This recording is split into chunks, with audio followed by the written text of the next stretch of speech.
গ্রামীণ অর্থনীতি বৃদ্ধির জন্য গুরুত্বপূর্ণ ভূমিকা পালন করছে মৎস্য এবং প্রাণী সম্পদ বিকাশ দপ্তর। বুধবার সিঙ্গিছড়ায় নতুন পশু হাসপাতালের উদ্বোধনী অনুষ্ঠানে জনতাকে সম্বোধন করার সময় একথা বলেন দপ্তরের মন্ত্রী সুধাংশু দাস।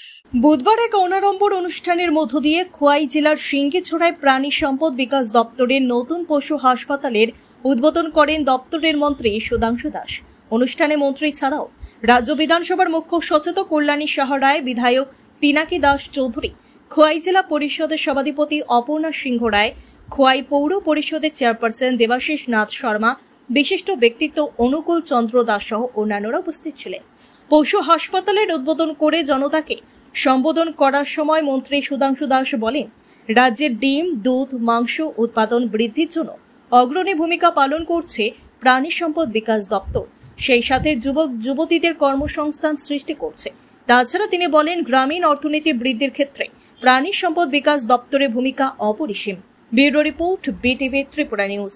কাল থেকে এটা ডিস্ট্রিক্ট হসপিটাল হিসাবে কাজ করবে এবং আমি মনে করি এই হাসপাতালের মাধ্যমে অত্র এলাকার যারা প্রাণী পালক আছেন, যারা কৃষক আছেন, তাদের প্রাণীদের চিকিৎসা পরিষেবা প্রদানের ক্ষেত্রে এই হাসপাতাল একটা গুরুত্বপূর্ণ ভূমিকা পালন করবে।